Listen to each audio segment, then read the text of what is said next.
اعوذ باللہ من الشیطان الرجیم بسم اللہ الرحمن الرحیم قال آمنتم له قبل ان اذن لكم انه لكبيركم الذي علمكم السحر فلا اقطعن ايديكم وارجلكم من خلاف ولا اصلبنكم في جذوع النخل ولا تعلمن اينا اشد عذابا وابقا۔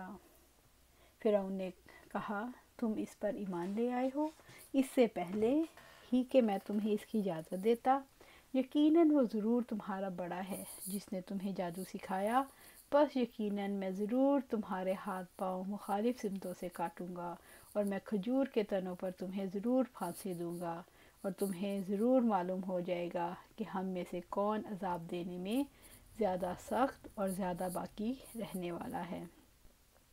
سورۃ طٰہٰ آیا 71۔ قال آمنتم لہ قبل ان اذن لکم، فرعون نے کہا تم اس پر ایمان لے آئے ہو اس سے پہلے ہی کہ میں تمہیں اس کی اجازت دیتا۔ فرعون نے کہا تم نے اس کو مان لیا اس سے پہلے کہ میں تمہیں اس کی اجازت دیتا۔ وقت کے فرعون ایسے ہی کہا کرتے ہیں، وہ سمجھتے ہیں لوگوں کے دل ہمارے قابو اور قبضے میں ہیں، یہ لوگ ہماری مرضی سے سوچیں، ہماری مرضی سے بولیں، ہماری مرضی کے مطابق زندگی گزاریں۔ غلاموں کے ساتھ ایسا ہی سلوک ہوتا ہے۔ فرعون نے بھی یہ چاہا۔ اس نے حیران ہو کر کہا کہ میں نے تو تمہیں اجازت ہی نہیں دی، تم نے کیسے اسلام قبول کر لیا؟ یعنی مجھ سے پوچھے اور میری اجازت کے بغیر تم نے ایمان لانے کا اقدام کیسے کر لیا؟ کیونکہ وہ اپنے ہر معاملے میں فرعون کے مطیع تھے اور اس کا نہایت ادب کرتے تھے، اس لیے فرعون کو ان کا ایمان لانا بڑا عجیب سا لگا۔ اس کا خیال تھا کہ وہ اس معاملے میں بھی اس کی اطاعت کریں گے۔ اس دلیل اور برہان کو دیکھ لینے کے بعد فرعون اپنے کفر اور سرکشی میں بڑھتا ہی چلا گیا۔ فرعون نے ایمان کی حقیقت کو نہیں سمجھا، اس نے سچائی کو اپنا فرمانبردار بنا کر رکھنا چاہا لیکن سچائی کو زیر نہیں کر سکا، اس لیے سخت سزا کا حکم سنا دیا۔ حق اور سچ لے کر اٹھنے والوں کے ساتھ یہ معاملہ ہوتا ہی رہتا ہے، لوگ ڈرتے ہیں کہیں حق کی بات بڑی نہ ہو جائے۔ اِنَّهُ لَكَبِيرُكُمُ الَّذِي عَلَّمَكُمُ السِّحْرَ، یقیناً وہ ضرور تمہارا بڑا ہے جس نے تمہیں جادو سکھایا۔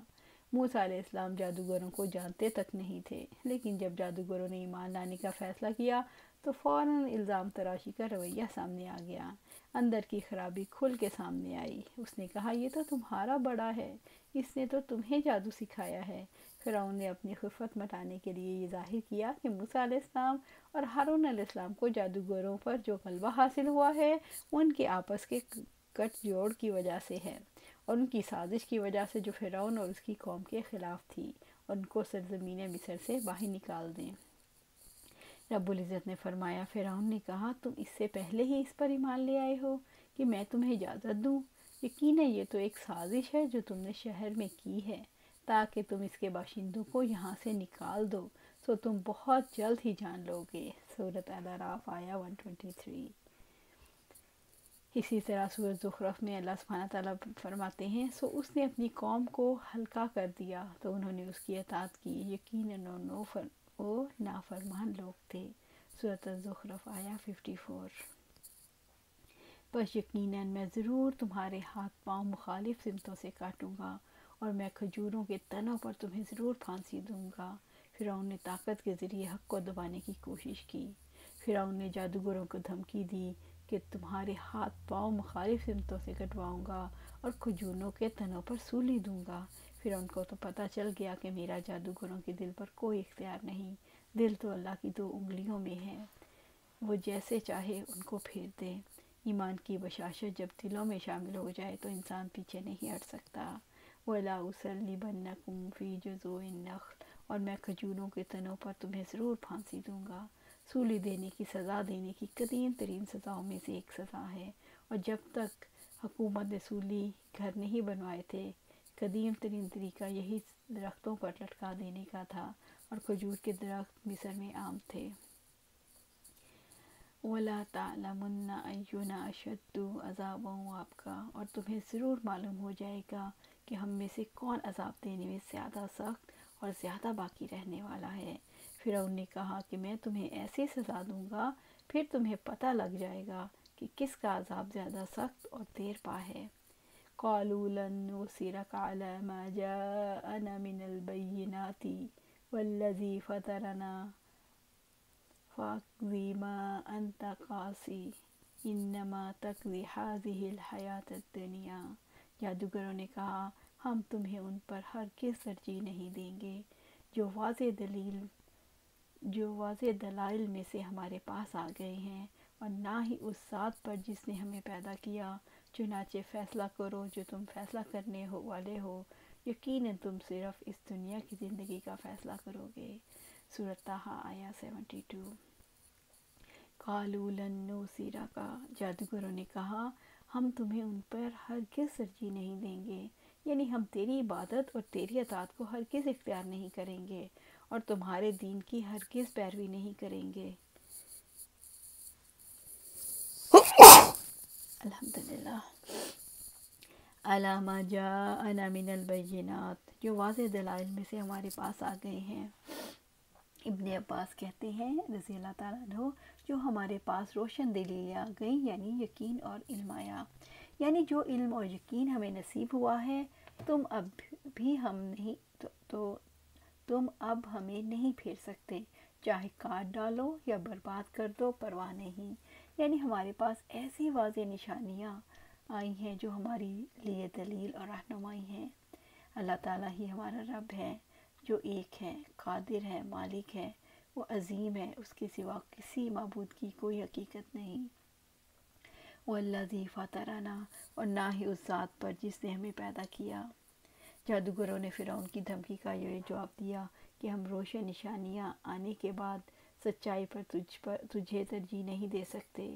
اس طرح جادوگروں کے لیے ان کا ایمان بہت بڑی قوت بن گیا جس کے سامنے ہر طاقت چھوٹی اور کمزور نظر آتی ہے۔ جادوگروں نے فرعون کی دھمکی کا یہ جواب دیا کہ ہم روشن نشانیاں آنے کے بعد سچائی پر تجھے ترجیح نہیں دے سکتے۔ جادوگروں نے فرعون کی قوت اقتدار کو چیلنج کرنا شروع کر دیا۔ جادوگروں نے کہا تم زیادہ سے زیادہ اس زندگی کا فیصلہ کر سکتے ہو۔ سحر اتنی ہی دیر میں ایمان کی برکتوں سے پوری طرح مشرف اور عزم و ارادے کے پختہ ہو گئے۔ ایمان کی حلاوت ان کے رگ و پے میں نفوذ کر گئی اور عقیدہ ایمان، عقیدہ آخرت ان کی ذہنیت کا جز بن گیا۔ جادوگروں نے فرعون کی قوت اور اقتدار کو چیلنج کرنا شروع کیا۔ جادوگروں نے کہا تم زیادہ سے زیادہ اس زندگی کا فیصلہ کر سکتے ہو۔ جادوگروں نے رب سے عاجزی کا اظہار کرتے ہوئے مغفرت کی دعا کی۔ فاقض ما انت قاض، چنانچہ فیصلہ کرو جو تم فیصلہ کرنے والے ہو، یعنی تم زیادہ سے زیادہ کیا کر سکتے ہو۔ ہاتھ پاؤں کاٹ دو گے، کاٹ دو، سولی چڑھا سکتے ہو تو چڑھا دو، سخت سزا دے سکتے ہو تو دے ڈالو۔ انما تقضی هذه الحیاۃ الدنیا، یقیناً تم صرف اس دنیا کی زندگی کا فیصلہ کرو گے۔ اس درجہ جرأت اور بے خوفی بس ایمان کامل سے ہی پیدا ہو سکتی ہے۔ جادوگروں کے اس کلام میں اس بات کی دلیل ہے، عقل مند کے لیے مناسب ہے کہ وہ دنیا کی لذتوں اور آخرت کی لذتوں، دنیا کے عذاب اور آخرت کے عذاب کے مابین موازنہ کرے۔ کہاں تو فرعون کے دربار میں جادوگر کہہ رہے تھے اگر ہم نے مقابلہ کیا تو آپ ہمیں بتلا تو دیں گے، تو فرعون نے کہا میں تمہیں اپنا مصائب بناؤں گا، تمہیں اس کا صلہ ملے گا۔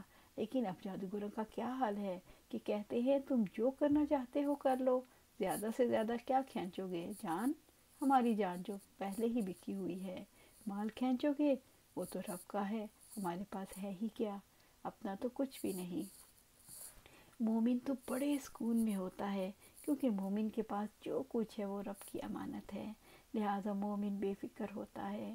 میرے پاس جو کچھ بھی ہے رب ہی کا ہے، رب کے پاس چلا جائے گا، لہٰذا جو کسی نے کرنا ہے کر لے۔ کس قدر اعتماد ہے اپنے رب کی ذات پر کہ تمہاری حکومت دنیا سے آگے نہیں جا سکتی۔ تم جو فیصلہ کرو گے یہاں کے لیے کرو گے، اور یہ دنیا کی زندگی مختصر ہے اور دنیا کی سزا ہمارے لیے بہت آسان ہے۔ افق کے پار اس جہاں میں دیکھنے والوں کی کیسی گول سیٹنگ ہے، مقصد پر نظر جمائے ہوئے حق کی راہیں، کیسی عظیم زندگی بسر کرتے ہیں جس میں وقت کے فرعون کا خوف نہیں، کسی سزا کا ڈر نہیں، کوئی سوتے بازی نہیں، واضح موقف ہے، رب کے ہیں، اسی کو ترجیح دیں گے، اس کے لیے جئیں گے، اسی کے لیے مریں گے۔ اللہ اکبر۔ انا آمنا بربنا یغفر لنا خطایانا وما اکرہتنا علیہ من السحر واللہ خیر وابقی۔ یقیناً ہم تو اپنے رب پر ایمان لائے ہیں تاکہ وہ ہمارے لیے ہمارے گناہ بخش دے، اور اس جادو کے کام کو جس پر تو نے ہمیں مجبور کیا، اور اللہ تعالیٰ بہتر اور اس سے زیادہ باقی رہنے والا ہے۔ سورۃ طٰہٰ آیت 73۔ رب پر ایمان لائے ہیں تاکہ ہمارے لیے ہمارے گناہ بخش دے، اور اس جادو کے کام کو جس پر تو نے ہمیں مجبور کیا، اور اللہ تعالیٰ بہتر ہے اس سے زیادہ باقی رہنے والا۔ انا آمنا بربنا، یقیناً ہم تو اپنے رب پر ایمان لائے، یعنی ہم نے توحید کا اقرار کر لیا اور ہم نے اپنے رب کے وعدوں اور وعیدوں کی تصدیق کی۔ لیغفر لنا خطایانا، تاکہ وہ ہمارے لیے ہمارے گناہ بخش دے، یعنی یہ ہماری خوش نصیبی ہے کہ ہم ایمان لے آئے، اور اس ایمان کی برکت سے اللہ تعالیٰ ہمارے گناہ معاف فرما دے۔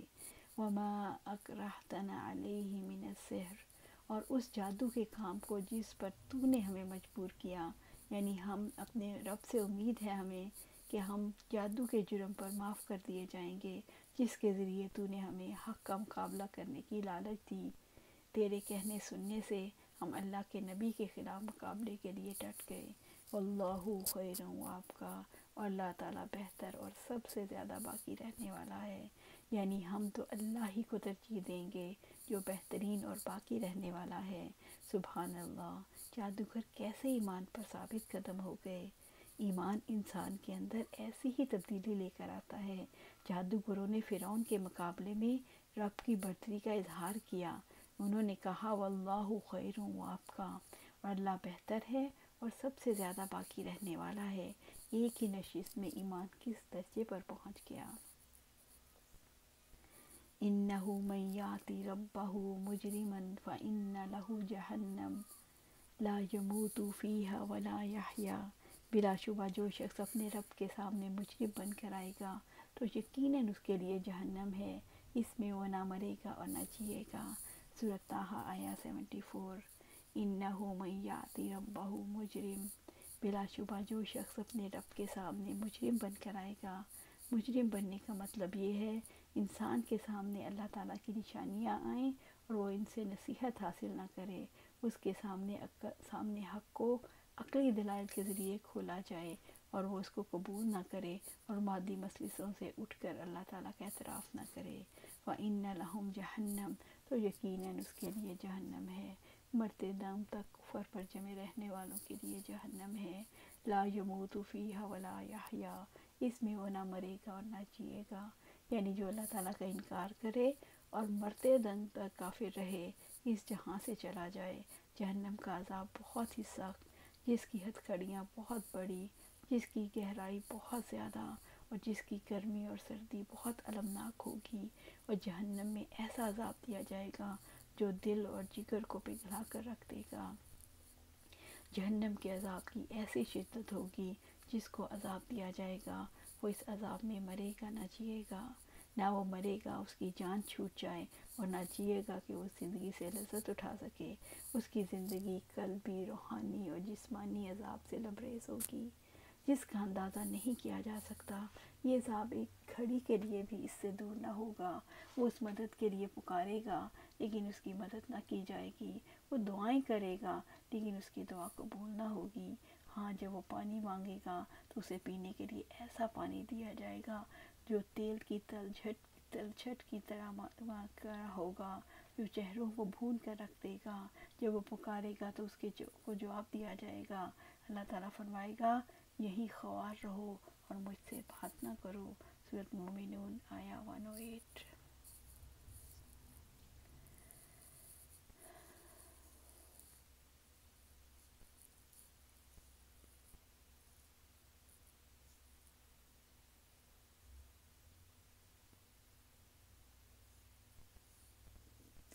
وَمَن يَأْتِهِ مُؤْمِنًا قَدْ عَمِلَ الصَّالِحَاتِ فَأُولَٰئِكَ لَهُمُ الدَّرَجَاتُ الْعُلَىٰ، اور جو شخص اپنے رب کے پاس مومن ہو کر آئے گا، جس نے نیک عمل کیے ہوں گے، تو ان لوگوں کے لیے بلند درجات ہیں۔ سورۃ طٰہٰ آیا 75۔ وَمَن یَأْتِهِ مُؤْمِنًا، اور جو شخص اپنے رب کے پاس مومن ہو کر آئے گا، یعنی طاغوت کا انکار کر کے اپنے رب پر ایمان لائے گا اور ان چیزوں کی تصدیق کرے گا جو اللہ تعالیٰ کی طرف سے آئی ہیں، جو رسولوں کی اور آخرت کی تصدیق کرے گا، قد عمل الصالحات، جس نے نیک عمل کیے ہوں گے۔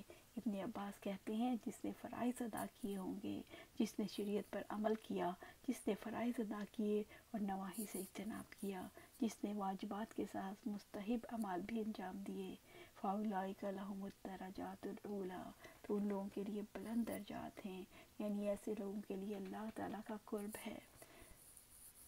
نبی صلی اللہ علیہ وآلہ وسلم نے فرمایا، جنتی لوگ اپنے سے بلند کمرے والوں کو اوپر اس طرح دیکھیں گے جیسے چمکتے ستارے کو جو صبح کے وقت رہ گیا ہو، آسمان کے کنارے پورب یا پچھم میں دیکھتے ہیں، ان میں ایک دوسرے سے افضل ہوگا۔ لوگوں نے عرض کیا، یا رسول اللہ صلی اللہ علیہ وآلہ وسلم، یہ تو انبیاء کے محل ہوں گے جنہیں ان کے سوا اور کوئی نہ پا سکے گا۔